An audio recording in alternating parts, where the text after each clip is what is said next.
Well, hey everybody, welcome to the second week of our series, And It Was Good. As we begin our time together today, I want to talk to you about the fact that I understand there can be situations in our lives that can sometimes be categorized as gray areas. And while that's true, for the most part, we can determine whether or not a situation is good or bad rather quickly. Because there's just something about a bad situation that makes us feel a certain way. And it often starts when we're young. Like, for example, when we see somebody get something good that we didn't personally get. And it's at that point that we begin to let it be known that we've been treated unfairly. For example, maybe it was when you were younger and a sibling, got a toy or a piece of candy or something that you didn't get. Or maybe when one of your friends gets to turn in their homework late, but you're always the one who gets points off your assignments for being late. But sometimes unfair situations can be way more serious. They can have even worse consequences, like this story that I want to share with you today. Now, this is a story about an individual who was a freshman in high school, and they had to write a report about World War II for their world history class. Now, they were given some creative freedom by their teacher, and so they decided to write about the aftermath of Pearl Harbor. And they chose to interview their grandparents who had been alive on this fateful day. Why did they do this? Because they wanted to learn about what it was like for Japanese Americans, specifically Japanese American grandparents, during that time. Because as maybe you learned in school, hopefully you did, that on December 7th, 1941, the Japanese Navy attacked the U.S. naval base at Pearl Harbor in Hawaii. And because of that action, the U.S. decided to declare war on Japan and join the Second World War. Now, out of fear that any person of Japanese descent living in America could be a spy, the U.S. government rounded up all the Japanese Americans, most of whom had nothing to do with Pearl Harbor, and forced them to what they called internment camps. And for 3 years, around 120,000 Japanese Americans who call the United States home were held at these camps. And it wasn't just something they knew about from history books, because for this individual, it was very personal to them. Because 3 of their grandparents had went to these internment camps. Their grandma on their mother's side was detained in one of those camps instead of being allowed to start college. And she never got the opportunity after the war, which affected her for the rest of her life. That was her mom's side of the family. Her dad's parents actually met in the internment camps, and they got married after they were released, which sounds like a happy ending. But you have to keep in mind that they lost almost everything they had before the war, including their property and their businesses. And though they made the best of it, the hurt and the injustice that they experienced, it continued to shape them for the rest of their lives. In other words, injustice is a very real part of this individual's family story. Now, over the last week and this week, we're talking about this idea of injustice, which we've defined as people, or rather things in this world that are unfair, unequal, or not right. And we've acknowledged the fact that it's painful to experience injustice, and that can make almost every single person who experiences injustice ask the question, well, why doesn't somebody do something about this? Or what will it take to make my situation shift from bad to good? And it's even worse when injustice is ongoing, systemic, and constant. Like we talked about last week, we said that God sees and cares about what's happening. And specifically, we said this, that God is implicitly against injustice. God is implicitly against injustice. You see, following Jesus, and this is just part of it, means that we care about the things that he cares about. It means that we care enough to actually shift a situation from bad to good. And maybe you hear that and you say, well, that's great, but what am I supposed to do about it? I'm just a teenager.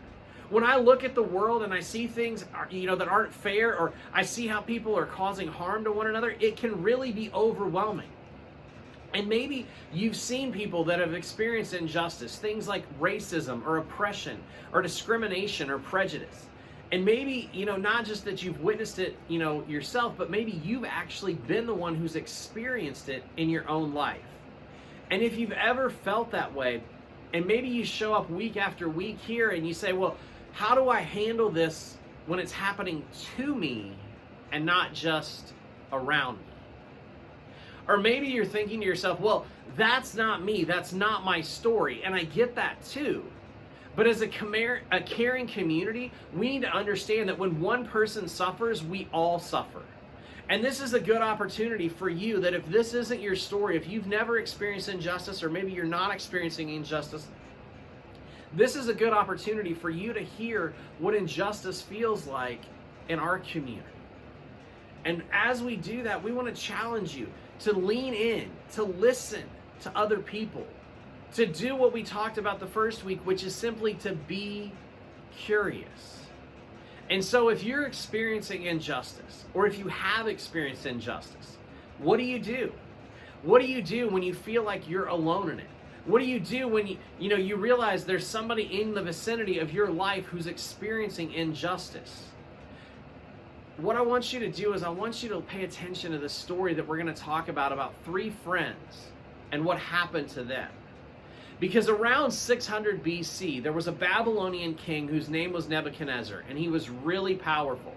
He conquered all these surrounding nations and kingdoms, and as he did, he would capture these people and bring them to Babylon.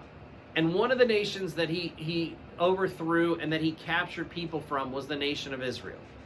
And one day, while he was in his own kingdom, he built this giant golden statue that stood over 90 feet tall, and ordered everybody that when certain music played, they had to bow down and worship this statue. And if anybody was bold and courageous enough not to do that, they would be thrown into a blazing furnace. Now, one of the authors of the Old Testament, a guy named Daniel, he wrote that there were 3 Jewish men that had been captured and taken to Babylon. Their names were Shadrach, Meshach, and Abednego. Now, these 3 men were worshipers of the one true God, and they refused to bow down to the statue. Now, as you can probably imagine, the king wasn't thrilled when he heard this news from all these people who saw this and said, well, they're not bowing down and they're not worshiping. And so he orders these 3 Jewish men to be brought to him. And he gives them one more chance. He says, okay, you're going to hear the music, and I encourage you to bow down and worship the statue. But these 3 men, they stood their ground. They knew it wasn't right for someone to force them to worship anything other than their God. And so they believed not only that, but they also believed that God could rescue them if they did encounter harm. But even if God didn't rescue them, they didn't want to turn from their devotion to him. And what an amazing example of courage and faith that these individuals set. But of course, because they didn't bow down and worship the statue, even when the king gave them another opportunity, he was in full rage mode. And so he orders the fire in the furnace to actually be turned up 7 times hotter than normal. And Shadrach, Meshach, and Abednego were tied up and they were thrown into the fire. Literally, the furnace was so hot that the soldiers who walked them to the furnace and threw them in died simply from coming near the flames because of the heat. Now, as you hear that, maybe you say to yourself, that situation is intense and it's unfair. And maybe for some of you, you know what it's like to be treated unfairly. For example, you know what it's like to be discriminated against because of your skin color.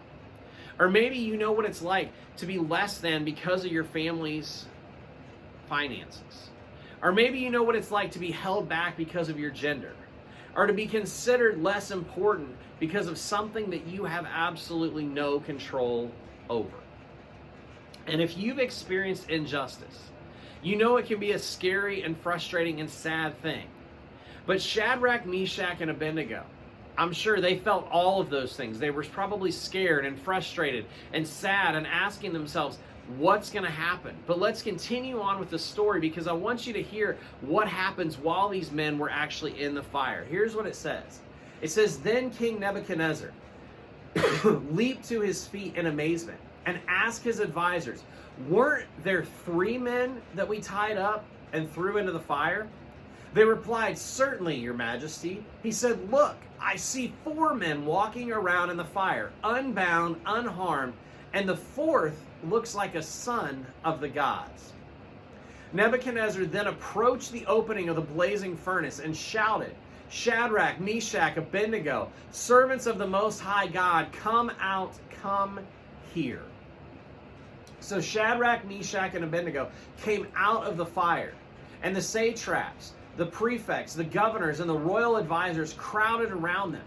They saw that the fire had not harmed their bodies, nor was a hair on their heads singed. Their robes were not scorched, and there was no smell of fire on them. Now, there are countless Bible scholars and researchers who have opinions about this story, specifically in regards to who was the fourth man that was in the fire with Shadrach, Meshach, and Abednego. Was it God? Was it Jesus? Was it an angel? I don't know the answer, but one thing is absolutely clear, that in the moment of extreme injustice, when these three men stood up for what was good and what was right, they did what God wanted them to do. And so God made sure that they weren't alone. They were doing a good work, and God didn't abandon them or leave them to suffer on their own. And that's important for us to understand, because in the same way, when we choose to do good work in spite of injustice, God will work with us and not abandon us. Let that sink in for just a minute. That God is working with you when you choose to do good work. That God is working with you when you choose to do good work. In other words, God cared about Shadrach, Meshach, and Abednego. And God cared about their choice to do what was good, to stand their ground, to stand up for what was right. And in the middle of all that, God made sure they were not alone in their suffering and in their injustice. Now, did things change eventually? Yes. Did the laws change as a result of injustice? Yes. But don't miss what happened while they were suffering, because God cared for them. And in the same way, God cares about you and doesn't want you to be alone when you face injustice. Now, maybe you hear this story today and you say, yeah, I feel the injustice part. Maybe, you kind of feel tired or hurt or burned by all the things that you've experienced, and you don't really know where to turn. And I want you to know that you don't have to experience these things alone. That God is with you, that God hears you. And if you're processing that maybe for the first time, or maybe you say, well, I really don't know what to do next, I want to give you some steps, some very practical things to consider today. The first one is this, is simply talk. Talk to God, because God cares more about you than you may even realize. Share your feelings of frustration, confusion, hurt. Talk to your small group leader or a trusted adult in your life. Even if you say, well, I don't think they'll understand, keep talking until someone hears you and understands. So first is talk. Second, ask for help. Talk to your family about getting guidance from a professional counselor or mentor. There's no shame in that. Or ask about other resources that may be available to you to help you process injustice, specifically the injustice that you've experienced, and begin to heal. Don't underestimate the pain that dealing with injustice can cause. So first, talk. Second, ask for help. And then third, don't give up. The guys in the fire didn't give up. And let's be honest, you shouldn't have to do anything about injustice that's affecting you. Other people should step up. Generations that are older than you should have figured this out by now. They should understand this is unfair, and all of that is true. But at the same time, it's important for you to come out on the other side of injustice, healthy and safe. So keep moving and don't give up. Now, some of you may have heard that story that we just read, and you think, well, I haven't really experienced injustice. And you may start to wrestle with the fact, well, does that mean I'm like the evil king who caused the injustice? And while that's possible, it could mean that you're like the king, or it could mean that you're like the people in the crowd who watched while injustice was happening and did nothing. You see, sometimes we participate in unjust situations by allowing them to happen and just standing by and watching. Maybe you didn't literally throw people into a fire, but maybe you laughed along when you heard a racist joke. Or maybe you listen to music that degrades women. Or maybe you watch people get bullied simply for what they're wearing or what they look like, or even because of a disability, and you don't say anything. And if that's you, know that you can talk to God about that as well. Because in Psalm 139, the writer gives this really humble and vulnerable position and asks God probably one of the most open questions that we can ask. When it says this, see if there is any offensive way in me. See if there is any offensive way in me. Start there. Maybe ask God to say, hey, I need you to help me see the ways that I'm participating in injustice. And this is important because the truth is this, is that the people that you care about most, your friends in school, your family, maybe your small group, some of those people have been on the receiving end of injustice. And maybe for the first time, you're starting to see how differently it is. And how much, you care about them differently because you say, hey, I realize some of the things I've done and how that affects you. Let it become personal for you. Because it's painful when injustice happens. But you don't have to do the work alone. Because remember, God is working with you when you choose to do a good work. God is working with you when you choose to do good work. And not only is God with you, but so are the people in your small group. So are the people in your friend group. And that's why when we gather here in person on Sunday nights, we talk about this every single week. That's why we have small groups, is because there's a group of people that are literally for you. People that want to listen to you, to pray with you, to learn from you, and to cheer for you. You see, in these small groups, the conversations that we have has the potential, especially today, to be one of the most honest and personal and important discussions that ever takes place. Because maybe for some of you, you've experienced injustice. And maybe you need to think about how you can tell somebody, hey, I need your support. I need help. Or maybe if you haven't experienced injustice, maybe you start to think about ways you could do a good work of either sharing, your own experiences, or maybe it's listening and genuinely caring about other people. And that may sound like a whole lot, and I get it. And even if you don't want to talk to somebody today, I hope that you'll talk eventually. And the reason that, like I said, when we gather together in person and we have small groups, is because these small group leaders invest in your lives. They're people who signed up to do this because they want to be here for our students. And maybe today you need to find that trusted adult that can be a real human reminder when it comes to injustice. To remind you that God is working with you as you do a good work. Well, thank you so much for checking out part number 2 of our series, And It Was Good. We hope that this has been beneficial as we talk about working towards justice, creating a better tomorrow for you and for others. And we do this by working against injustice, which is when things are unequal or unfair or not right. And maybe today you say, I don't know how to do that. Well, remember, you can talk. You can simply talk and have a conversation with other people. And listen, maybe if you haven't experienced injustice, listen to the injustices they've experienced.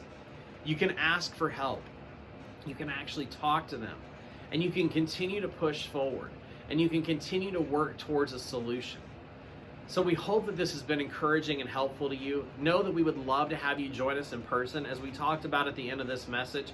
And we looked at the fact that we have small groups when we gather here on Sunday nights from 6 to 8 p.m. in the youth room at New Hope Church. We'd love to have you join us in person, because that's an amazing time to have a group of people that demonstrate that they're for you, that they care about you, that they love you, that they want to listen to you, and that they want to help you work towards justice in your life. So we hope to see you soon. Have a great and wonderful rest of your week, and join us next week for part number 3 of our series, And It Was Good.